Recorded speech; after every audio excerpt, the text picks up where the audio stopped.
ओम शांति।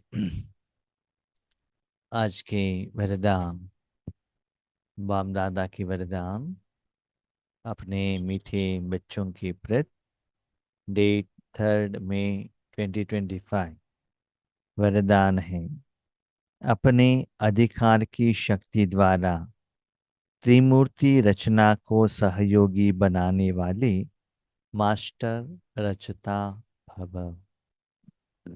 अपने अधिकार की शक्ति द्वारा त्रिमूर्ति रचना को सहयोगी बनाने वाले मास्टर रचता भव। एक होता है रचना, दूसरा होता है रचता। रचता माना जिन्होंने क्रिएशन किया है, मास्टर। रचना माना जिनके द्वारा वो रेडी हुआ है प्रोडक्ट। बनाने वाला एक होगा, जो बन गया है वो अलग होगा। जैसे अपने घर में आप डोसा बनाते हैं, बनाने वाले आप हो ना, रचता। रचयिता, रचयिता क्या है? रचता आप हो, रचयिता क्या है? जो आइटम बना है, रचना कहते हैं उसको। ठीक है। अभी जैसे आपके पास शरीर है, आत्मा शरीर रूपी साधन को अपने कर्म के लिए यूज करती है।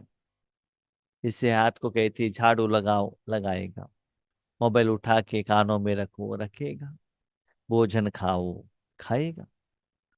माना जैसे आत्मा डायरेक्शन देती है, ऐसे शरीर का साधन आत्मा का बात सुन लेती है। ऐसे ही आपके पास त्रिमूर्ति रचना है। क्या है वो? मन, बुद्धि, संस्कार। आत्मा का साधन सूक्ष्म कर्म इंद्रिया, मन, बुद्धि, संस्कार। उसको क्या करना है? अधिकार से आप जैसे चाहते हो ऐसे आपके काम के लिए वो सहयोगी बनना चाहिए। जैसे आपके पास कोई सर्वेंट रहता है, आपने जन्म दिया हुआ, जिनके लिए आप निमित्त बने, आपके बच्चे रहते हैं। आप अपने बच्चों को कुछ डायरेक्शन देते हैं, ये करो। कभी कभी वो करते हैं, कभी कभी नहीं करता है ना। अभी कोई एक वर्कर है, आप कहते हो देखो ये काम करके दे देना, हम इतना पैसा देंगे। तो पैसे के कारण आप जैसे कहते हो वैसे वो करके दे देते हैं ना। ऐसे ही ये जो सूक्ष्म कर्मेंद्रिया है, आप जैसे कहते हो ऑर्डर से मालिक होकर आपका बात ही सुनना चाहिए। अपने मत से वो नहीं चलना चाहिए। फॉर एग्जाम्पल, आप राजयोग में बैठे हो, अपने मन को कहते हो आप परंधाम में रहना, भगवान के साथ में ही रहना, और भगवान का जो शक्ति है ना सारे विश्व को फैलाना। ऐसे अपने मन बुद्धि संस्कार को आप इंस्ट्रक्शन देते हो। लेकिन कभी कभी मन बुद्धि संस्कार आपका बात सुन लेते हैं, और कभी कभी नहीं सुनती है वो, और कहाँ भी चली जाती है, इंद्रिय सुख की तरफ, देहधारियों की तरफ, देह की तरफ। आपने इंस्ट्रक्शन तो नहीं दिया उनको कि वो करो करके, लेकिन अपने स्व इंस्ट्रक्शन द्वारा वो चले जाते हैं। जैसे कि आप एक छोटे बच्चों को कहते हैं, जब तक मैं कहता हूं यहाँ बैठे रहना, वो हाँ कहता है, सिर भी हिलाता है, लेकिन आप बाहर जाने से तुरंत अपना पोजीशन को चेंज कर देता है ना। आप देखिए, शरीर को आप ऑर्डर करो, जब तक आपने शरीर को ऑर्डर किया आप बैठ जाओ, वो बैठ कर ही रहेगा, जब तक आप नेक्स्ट इंस्ट्रक्शन नहीं देते हो। लेकिन मन बुद्धि को देखो, आप जो ऑर्डर देते वहां नहीं रहता है, हो इधर उधर अलग अलग जगह पर वो जाता है, रहता है। तो ऐसे नहीं होना चाहिए। इसीलिए अधिकार से आप क्या करना चाहिए? उनके ऊपर राज्य चलाते हुए ये जो मन बुद्धि संस्कार आप जैसे कहते हो वही कर्म में वो आपको सहयोग देना चाहिए। ऐसा नहीं कि वो जो कहते हैं उसमें आप सहयोग दो। यहाँ है एक मन, दूसरा है आत्मा। आत्मा क्या कहती है? आप परंधाम में रहो। मन क्या कहती है? घूमने के लिए जाना है। कभी कभी मन का इंस्ट्रक्शन आत्मा मान लेती है ना। बाप कहता है पढ़ाई करो, बेटा कहता है नहीं नहीं मुझे खेलने के लिए जाना है। तो कभी कभी बाप बच्चों का जिद जो रहता है ना, जिद रहता है, उसके कारण बच्चों को भी सहयोग देना पड़ता है, नहीं तो बच्चे रूठ जाते हैं। लौकिक में भी देखा गया है, पुराने जमाने में क्या होता था, माँ बाप जिनको देखते थे उनके साथ ही बच्चे शादी करते थे, है ना, आप सभी जानते हैं। लेकिन आज क्या हो गया, बच्चे जिन्होंने सिलेक्शन किया है उनके साथ शादी करना चाहिए माँ बाप को। उल्टा हो गया। माँ बाप को जन्म, माँ बाप ने बच्चों को जन्म दिया, रचयिता माँ बाप है, रचना बच्चे हैं, लेकिन बच्चों का बात माँ बाप को सुनना पड़ रहा है ना। ऐसे ही मन बुद्धि संस्कार 2500 साल से आपने जो इंद्रिय सुख दिया गया है उसका इच्छा जताता है, मुझे ये चाहिए वो चाहिए, तो उसके लिए आत्मा बिजी हो जाती है। अभी ऐसा नहीं कहना चाहिए, करना चाहिए। आप मालिक हो, अधिकार से आप जहां चाहते हो, ऐसे चाहते हो, ऐसे अपने सूक्ष्म कर्मेंद्रियों को मालिक के रूप में यूज करते हुए अपने कार्य के लिए उनको सहयोगी बनाओ, तब आपको कहा जाता है मास्टर रचता। क्वेश्चन, मास्टर रचता क्यों कहा गया है जानते हैं? उसका कारण ये है, मन बुद्धि संस्कार उसको जो चाहिए वो देंगे तो आपका बात सुनेंगे ना। आपके पास एक वर्कर है, वो कहता है मुझे इतना पैसा दे दो, आप इतना पैसा देने से आप जो कहते हैं ना वैसे हम करके दे देंगे, कंडीशन क्या है, उतना पैसा मुझे देना चाहिए बस। राइट। ऐसे ही सूक्ष्म कर्मेंद्रिय क्या चाहते हैं? शांति, सुख, आनंद, प्यार, शक्तियां, स्नेह, ये किसके पास है? परमात्मा के पास है। परमात्मा में जो शक्ति है वो भगवान की शक्ति को आप लेकर आत्मा इन कर्मेंद्रियों को देंगे तो वो आपका बात सुनेंगे। किसके आधार पर? भगवान की शक्ति एक दिन के लिए आपको आपने जितना दिया उसके आधार पर वो आपका बात सुनेंगे। जैसे आपके पास शरीर है, यस, शरीर आपका इंद्रिय है, राइट, वो आपका बात सुनना चाहिए, राइट। कब सुनेगा? उनको जितना चाहिए नींद दे दो, रेस्ट, कपड़ा, भोजन, मेडिसिन, जो भी चाहिए, जो पंच तत्वों से आपको मिल रहा है वहां से लेकर आत्मा उस शरीर को देंगी तो शरीर आपका बात मानेगा। आपने भोजन नहीं दिया, रेस्ट नहीं दिया, मेडिसिन नहीं दिया, उसको जो चाहिए वो नहीं दिया, तो वो आपका बात नहीं मानेगा ना, भले आपके साधन ही है, नो डाउट। इसे यहाँ बाबा हमको सिखा रहे हैं, वो सूक्ष्म कर्मेंद्रिया आपका बात सुनना चाहिए और आपके कर्म के लिए वो सहयोग देना चाहिए, तो उनको जो चाहिए वो देना पड़ेगा। वो शक्ति मेरे पास है। जब आप निमित्त बनते हो तब आपको क्या कहा जाता है? मास्टर रचयिता। आप रचता नहीं, वो मास्टर हो। तो जितना उनको आप एक दिन में देते जाएंगे सूक्ष्म कर्मेंद्रियां भी आपका बात सुनने लगेंगी। मैंने भी देखा है कभी कभी, हम बाहर में सेवा करके जाते हैं आते हैं, लौकिक में या अलौकिक में। आज भी एक जगह पर गए थे लौकिक सेवा के लिए, बहुत सुस्ती हो गया था, कल रात भर मुझे नींद नहीं था, कारण अलग अलग, इतना नींद आ रहा था। लेकिन नुमान शाम योग में इतना अच्छा पावरफुल योग हो गया, अभी कोई नींद का, सुस्ती का सिम्टम्स ही नहीं फील हो रहा है। क्यों? उतना शक्ति भगवान से वो मन बुद्धि संस्कार द्वारा फ्लो हुआ ना, उसमें वो उनको जो चाहिए वो मिल गया। बाहर से आते वो इतना धूप है, पसीना है निकल रहा है, ओके, पानी दे दो ना, फैन के नीचे बैठो ना, एसी के नीचे बैठो ना, ठीक हो जाएगा कि नहीं? उसको जो चाहिए वो आपने दिया, उसका मतलब वो शरीर रूपी साधन अभी आपके कंट्रोल में है।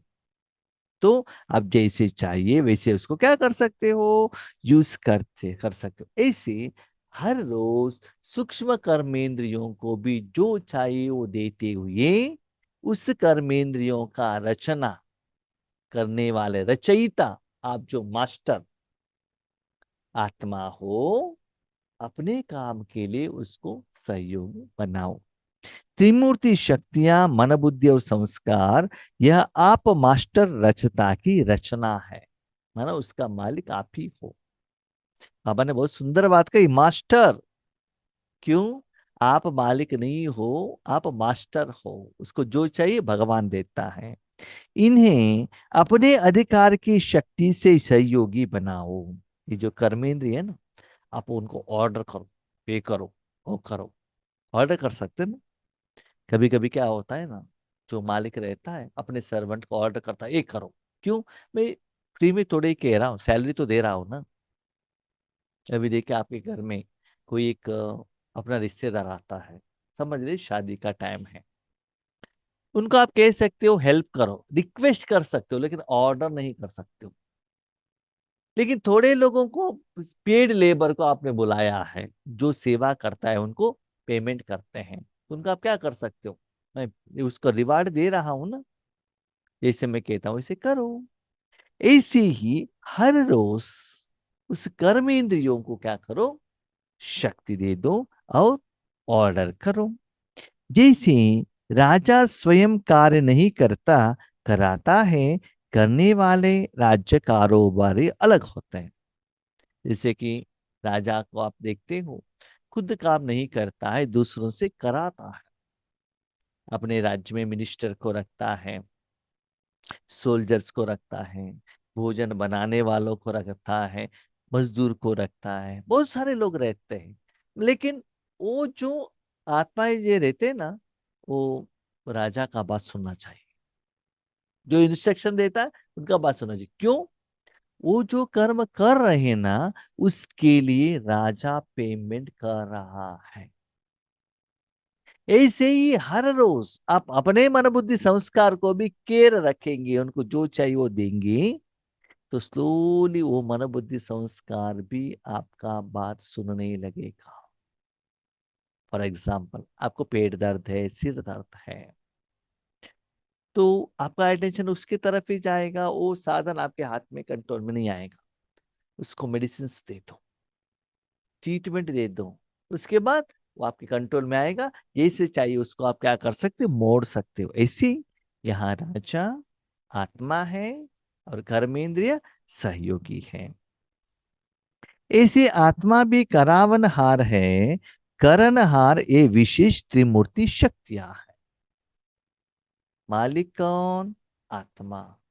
तीन शक्तियां कौन है? करनहार है, माना ऑर्डर कौन करता है? आत्मा का।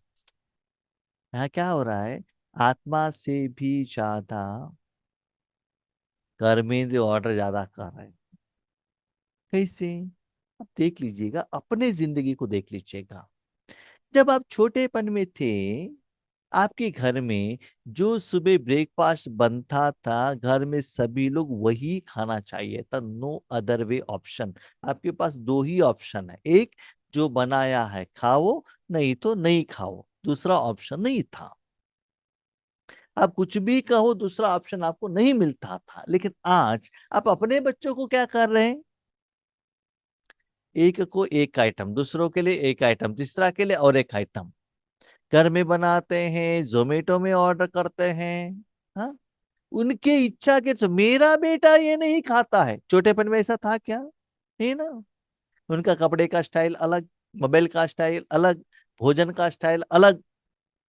तो आज आप सोच लीजिएगा, आपके बच्चे जो कह रहे हैं उसका इच्छाएं आप कंप्लीट कर रहे हैं।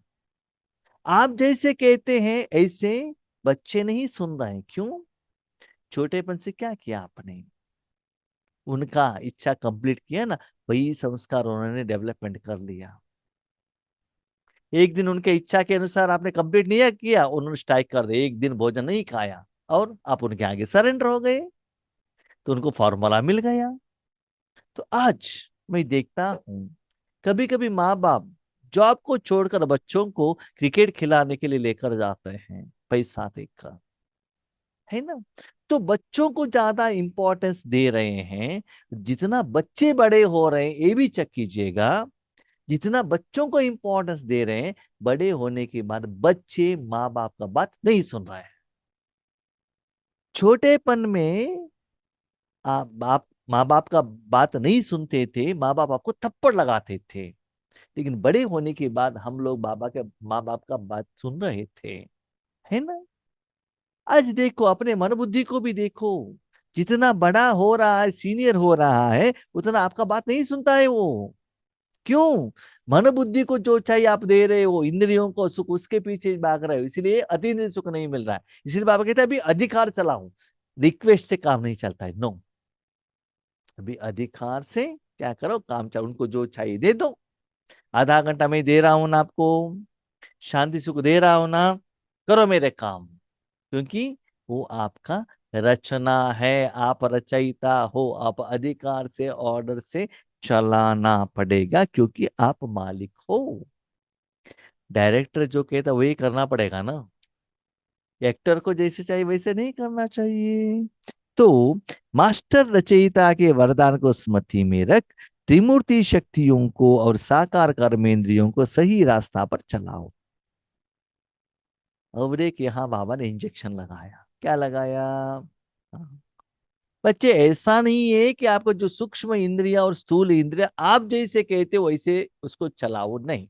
मास्टर रचयिता माना, हर रोज मुरली में मैं जो कहता हूं, आपको जो इंस्ट्रक्शन मैं दे रहा हूं, उसके अनुसार आप चलाओ।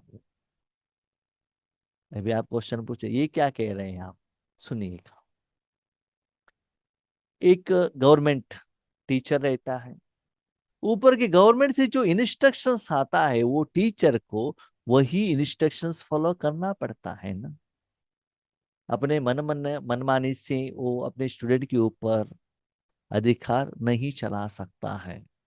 एक कंपनी में आप मैनेजर हो, ओके, आपके ऊपर जो चेयरमैन ने जो इंस्ट्रक्शन दिया वही इंस्ट्रक्शन आपको फॉलो करना पड़ता है, ओके। आपके नीचे सुपरवाइजर है, लेबर्स है, उनको ऑर्डर करने वाले आप ही हो, लेकिन जो ऑर्डर करते हो, वो जो आपको कंडीशंस दिया गया है, लॉ दिया गया है, नियम दिया गया है, उसके अंदर ही आपको उन सभी आपके सबॉर्डिनेट लोगों को इंस्ट्रक्शंस दे सकते हो। अपने मन में जो आया वो नहीं कर सकते हो, है ना। आज भी कोर्ट में जो जजेस जो भी न्याय देते हैं, उनको जो इंडियन पेनल कोड है, जो लॉस हैं, जो बनाया है कॉन्स्टिट्यूशंस में, और कोई कोर्ट केस में जो रिजल्ट्स आया है, उसके अंदर के आधार पर ही उनको जजमेंट देना पड़ता है। इसलिए बाबा कहते हैं अपने स्थूल कर्मेंद्रिय और सूक्ष्म कर्मेंद्रियों को जो आप इंस्ट्रक्शंस देते हो, है ना, मेन इंटेंशन आपका क्या है? आपका हर कर्म सफल हो। उसके लिए आप डायरेक्टली इंस्ट्रक्शन मत देना। जो मैं हर रोज मुरली द्वारा जो देता हूं, बेस्ड ऑन दैट, इतना दिन में जो मूल्य आपने सुना, उसके आधार पर मास्टर रचयिता बनकर अपने सूक्ष्म कर्मेंद्रिय और स्थूल कर्मेंद्रिय दोनों को इंस्ट्रक्शन देंगे, तो सही रास्ते पर आप चलते रहेंगे। तो आपको जिंदगी में जो चाहिए, सुख, आनंद, प्यार, धन, संपत्ति, रिश्तेदार, शरीरधारी सहयोग, रिलेशंस, सब मिल जाएगा। माना जर्नी कर रहे हो, व्हीकल में कोई प्रॉब्लम नहीं है, एंजॉयमेंट कर रहे हो, जर्नी में जो भी आता है, कैसे गाड़ी को स्टॉप करना है, ओवरटेक करना है, स्पीड बढ़ाना है, वो सभी आप जाते हैं, तो आप एंजॉय करते हो ना। बीच बीच में व्हीकल खराब हो गया, एक्सीडेंट हो गया, कोई झगड़ा हो गया, वो जर्नी अच्छा नहीं लगता है ना।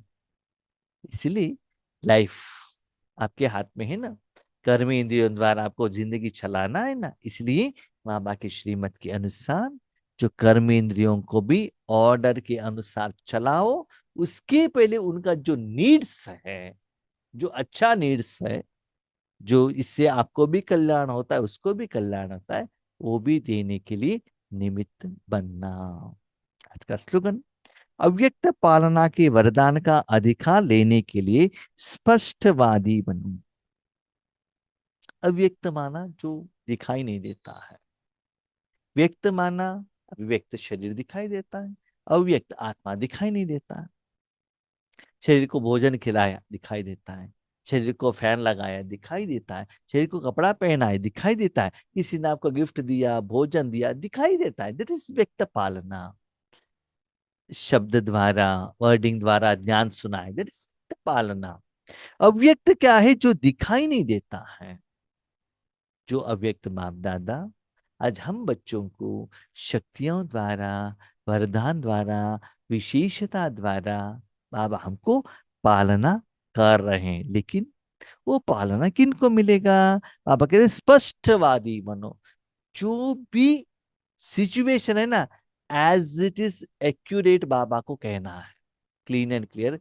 कुछ भी छुपाना नहीं है, कुछ भी उसमें सीक्रेट नहीं रखना है। एक बात याद रखिएगा, आप जो कुछ भी भगवान के साथ बातें करते हो ना, कहते हो ना, वो सब भगवान जानता है, सब जानता है। एक बात याद रखिएगा, दुनिया वाले आप फिजिकली जो करते हैं वो सभी वो जानते हैं, सीसीटीवी कैमरा द्वारा उसको रिकॉर्ड भी कर सकते हैं। आप जहां भी हो, सैटेलाइट द्वारा भी पिक्चर ले सकते हैं। लेकिन आपके मन में क्या हो रहा है, ये सभी लोग नहीं जानते हैं। हाँ, थोड़े परसेंटेज वाले कोई थोड़ा कुछ जान सकते हैं, ठीक है, हिप्नोटिज्म करते हुए। लेकिन भगवान को आपके मन में भी क्या हो रहा है वो क्लियरली पता चलता है। देखिए, इसे कहते हैं ना, डॉक्टर के आगे कभी भी झूठ नहीं बोलना चाहिए। झूठ बोलेंगे तो वो ठीक से बीमारी को डायग्नोसिस नहीं कर सकता है, इसलिए आपको समाधान भी नहीं दे सकता है। इसलिए भगवान के आगे जो भी आपको समस्याएं हैं, तन का हो, मन का हो, परिवार का हो, जो भी है, क्लियरली बताना, बाबा देखो ऐसा है। कुछ आप छुपाएंगे और इंटेंशन कुछ अलग होगा, आपने सहयोग लिया और कुछ बाबा से कुछ अलग रूप से पूछा था और अलग रूप को उसको यूज किया, तो नेक्स्ट टाइम बाबा आपको सहयोग नहीं देगा। बाबा ये काम करके दे दो ना, हम इतना समय योग करेंगे, हर रोज अमृत वेले उठेंगे, इतना करके दे दो ना, उसमें से 10% हम आपको दे देंगे। एग्रीमेंट कर दिया, ठीक है, ओके, एक एग्जाम्पल हम बता रहे हैं। काम हो गया, होने के बाद क्या करते हैं, 5% दे देते हैं। तो क्या हुआ, आपने क्या बताया था, 10% दिया, कितना, 5%। तो आपके ऊपर बाबा भरोसा रख सकता है कि नहीं रख सकता है? तो स्पष्टवादी बने कि नहीं बने? इसीलिए जो बच्चे भगवान के साथ दिल से स्पष्टवादी बनते हैं, उनको ही अव्यक्त पालना का एहसास हो सकता है। इसीलिए भगवान के साथ कभी भी बिजनेस मत करो। हम इतना देंगे, आप इतना दे दो। बाबा कोई कमीशन एजेंट नहीं है, के साथ बिजनेस मत करना। स्पष्टवादी बनना, जो भी है clean and clear. Yes yes, no no, बाबा यस, मेरे में ये कमियां है, यस आई एम एग्री, मेरे में गुस्सा है, यस। भले दुनिया के आगे अंदर से गुस्सा आता है तो भी मैं बाहर से खिला हुआ चेहरा रख सकता हूँ, लेकिन अंदर क्या है मैं जानता हूं ना। इसीलिए बाबा को कहिए, यस बाबा, मेरे में अभिमान है, अहंकार है, जो भी है बाबा को बताइएगा। तो उनको ही बाबा अव्यक्त रूप में पालना देते हैं। भले व्यक्त रूप में आजू बाजू लोगों को पता भी नहीं चलेगा, लेकिन बाबा आपको इतना प्यार करेगा। इसीलिए बाबा कहते हैं, सच्चे दिल पर साहेब राशि। ओके, ओम शांति।